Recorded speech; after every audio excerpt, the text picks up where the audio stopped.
morning, boys and girls. Welcome back to Kiddie Korner. My name's Miss Mallory, and I'm here at Memorial Baptist Church. I just want to say thank you so much for joining me. I'm so glad that you're still coming and still hearing what is going on here at Memorial. Boys and girls, I just want to talk to your mommies and daddies real quick, and then we'll get started, okay? All right, moms, dad, if you want to follow along with the story today, feel free to click the link below. It's going to have the storybook of today, and feel free to use it at bedtime, any other time that you'd like. Also, if you're interested in any of our other stories, feel free to come to our website, mbcmetairie.org/Bible stories, and you can download any of those stories that you would like. Also, today for our craft, we're going to be doing a couple different things today. So we're going to need some scissors, some markers, you'll need a little bit of tape, you'll need some colored paper, maybe a hole punch. You might even use a plate. We're actually going to be making a frog today, and so with that you might use green. I decided to make a blue frog. And then the other piece that we're going to make the boils. We're going to make a mask with the boils, and we'll explain more about that later. All right, boys and girls, let's go ahead and get started together. Let's fold our hands, let's bow our heads, close our eyes, take a deep breath.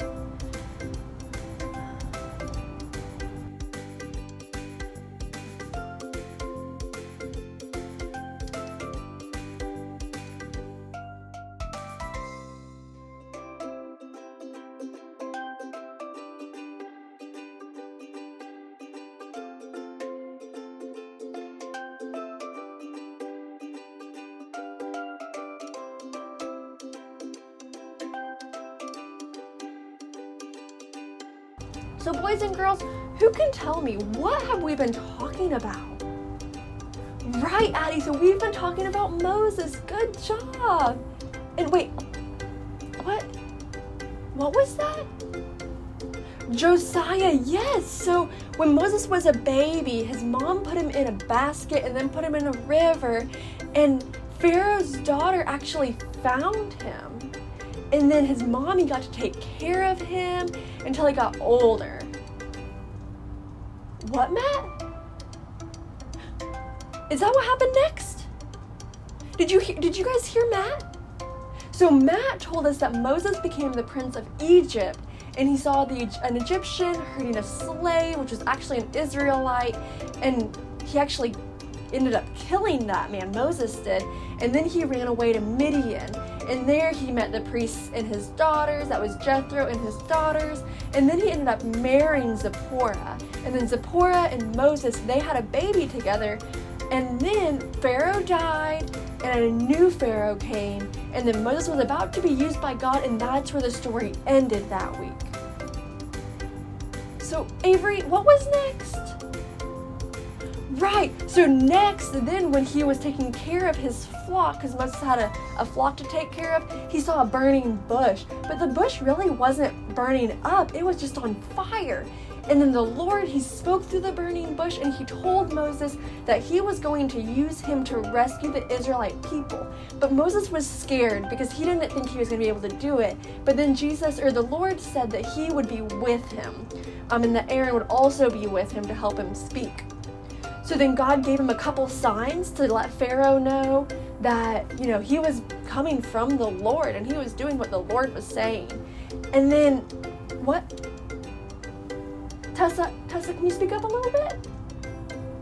Yeah, so then he went to Pharaoh. Okay, he was a little bit scared though. He went to Pharaoh, but things got really hard because he told Pharaoh that he wanted him to let his people go and worship the Lord in the wilderness. And so Pharaoh made it really hard on the Israelites. He took all the straw so that you had to go find your own straw to make the bricks. And then everybody was upset with Moses. But that God promised to Moses that it was going to be okay, and that there would be, that Egypt would actually be judged, and there would be disasters that came. And boys and girls, we're going to start talking about those disasters today. There were some pretty scary things that happened. So boys and girls, let's go ahead and, do you want to read our new story? So this story is the plagues of Egypt. The Lord said to Moses, Pharaoh's heart has become very hard. He is stubborn. I want you to go to him in the morning. When you see him walking towards the Nile River, tell him, the Lord, the God of the Hebrews, says, let my people go, so that they may worship me in the wilderness. I am about to show you that I am really the Lord, and I will strike the Nile River and turn it to blood.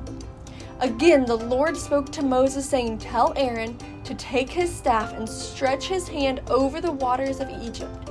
All the water in the land will become blood, the rivers, canals, ponds, and lakes. Even the water being held in the wooden buckets and stone jars will be turned to blood. So Moses and Aaron did just as the Lord said.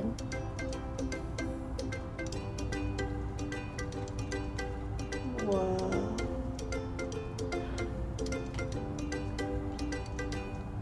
All the waterways of Egypt turned to blood. When this happened, all the fish died, and there was a horrible smell. Nevertheless, the magicians of Egypt were able to do the same thing by their secret arts. So Pharaoh's heart remained hard, and he did not listen to Moses and Aaron. All the people in Egypt were unable to find water to drink, since all of it had been turned to blood. Finally, they were able to find some by digging holes around in the Nile River. 7 days later, the Lord said to Moses, go to Pharaoh and tell him that I have said something. Let my people go so that they may worship me. If you refuse, I will send a plague of frogs. The frogs will go up into your place, your bedroom, and even on your bed. So Aaron stretched his hand over the waters of Egypt, and the frogs came up and covered the land. Still, the magicians of Egypt did the same thing by their secret arts. They were able to bring frogs onto the land, but they couldn't make them go away. So Pharaoh summoned Moses and Aaron and said, please talk to God about making the frogs go away. Then I will let your people go and sacrifice to the Lord. Moses replied, God wants you to choose when the frogs will go away, so that you will know that it is he who took them away. Pharaoh answered, I choose tomorrow. So Moses prayed to God on behalf of Pharaoh. God did just as Moses requested. The next day, all the frogs that were in the people's houses, courtyards, and fields died. They were placed in huge piles, and there was a horrible smell in the land. When Pharaoh saw that the frogs were gone, he hardened his heart and would not let the people go.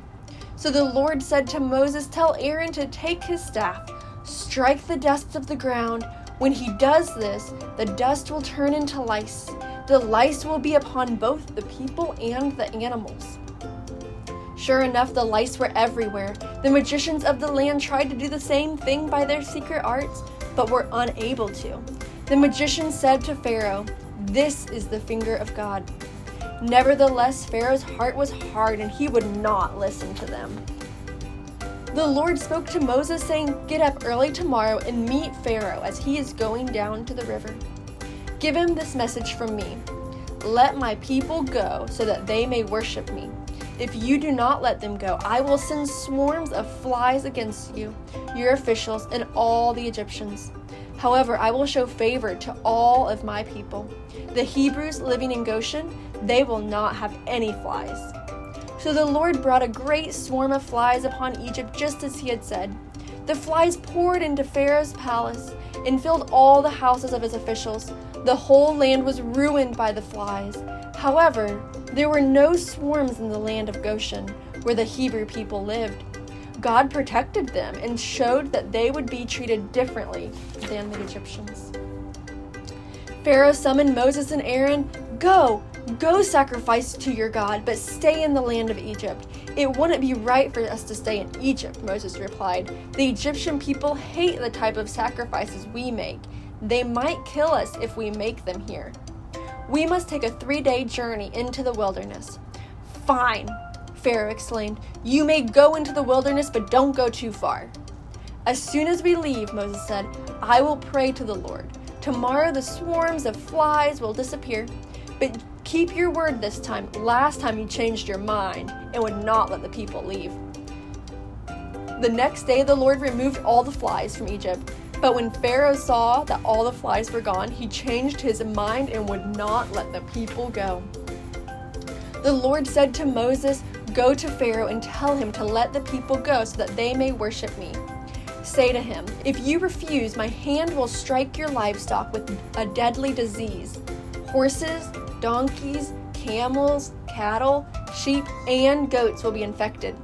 However, I will not affect the animals of my people living in Goshen." The plague came and it was very severe, killing many animals. But Pharaoh would still not let his people go. Next, the Lord said to Moses and Aaron, "Take a handful of ash from the furnace. I want you to toss it into the air while Pharaoh is watching. I will make the ash spread throughout the whole land of Egypt.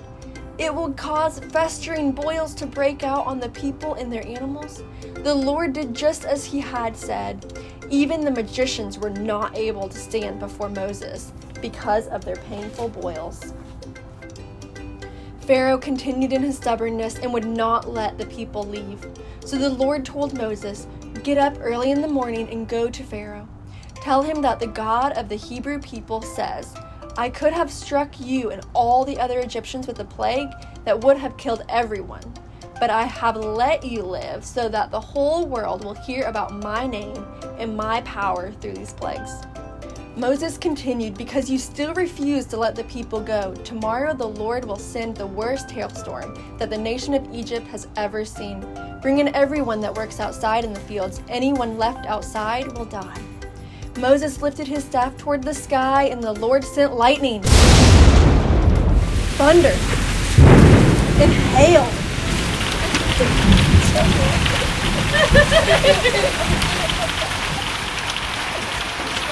So much hail! Some of Pharaoh's officials believed the word of the Lord and immediately brought their servants and livestock inside.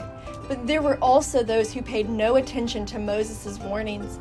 The hailstorm ruined the land of Egypt. Anyone who didn't find shelter was killed.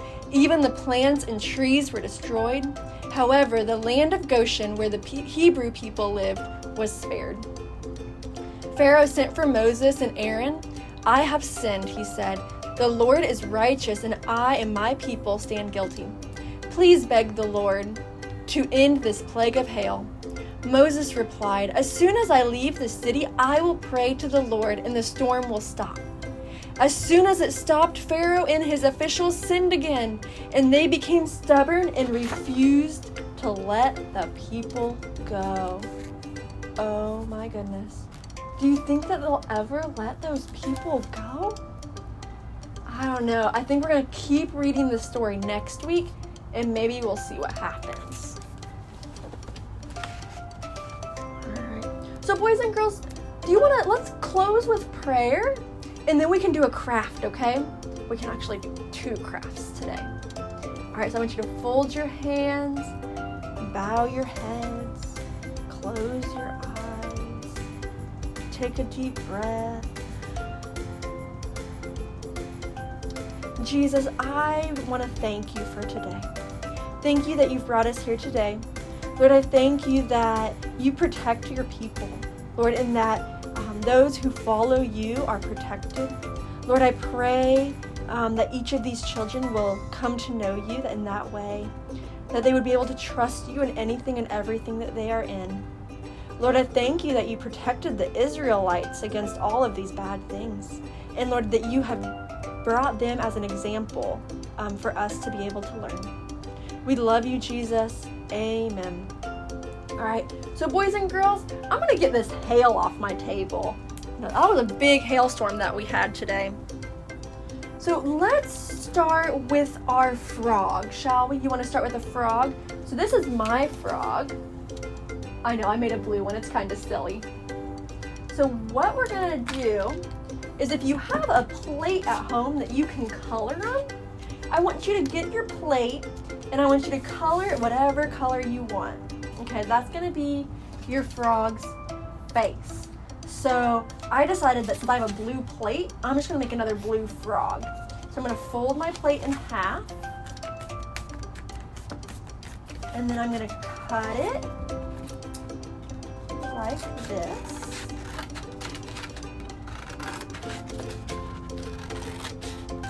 Okay. So now I could make 2 frogs if I wanted to. And then I'm gonna take my blue construction paper to cut out 2 big eyes.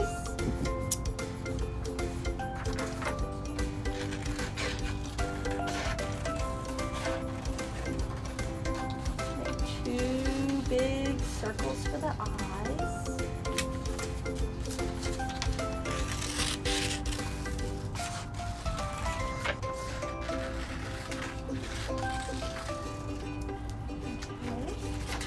There are my 2 eyes, and then I want to cut out some white for that middle piece of the eye right here.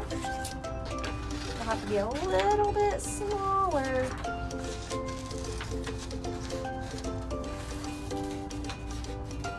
Like that. And cut one more.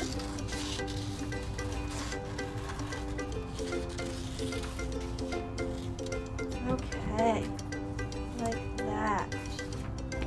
And now, boys and girls, I'm going to move my paper so it's out of the way here, so you can see a little bit better. So I've got my 2 big eyes,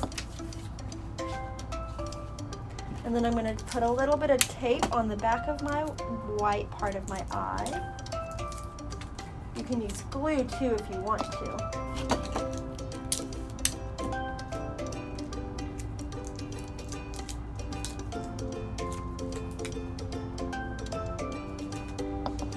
Now I'm going to color it. One eyeball. And there's the other one. Just like that. I'm going to tape my eyes on there. One.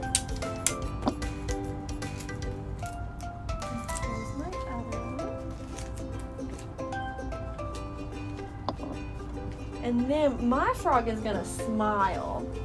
I'm gonna draw a smiley face. And a little nose.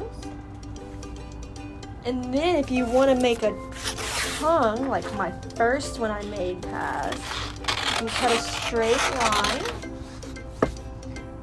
And then you can use a pencil or your marker and roll it up like this. Tape it off and tape it on.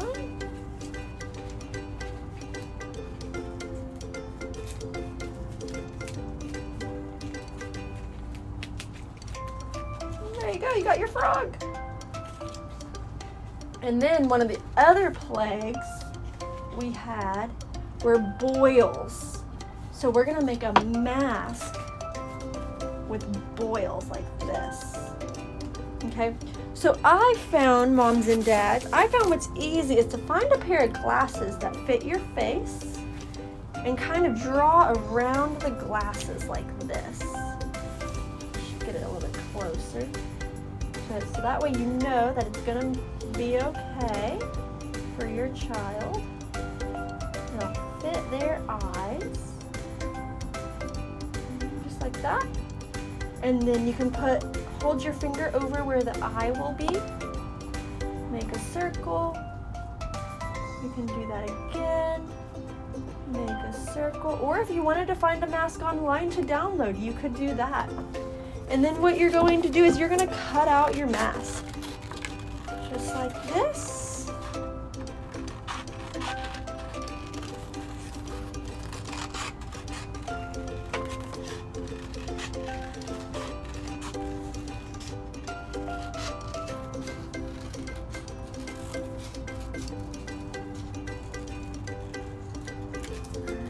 And to do the middle, I find that it's a little bit safer if we start with the hole punch. Just put a hole punch where it's at, where the eye hole is, and then you can use your little scissors and cut around the hole. Okay. Just like that.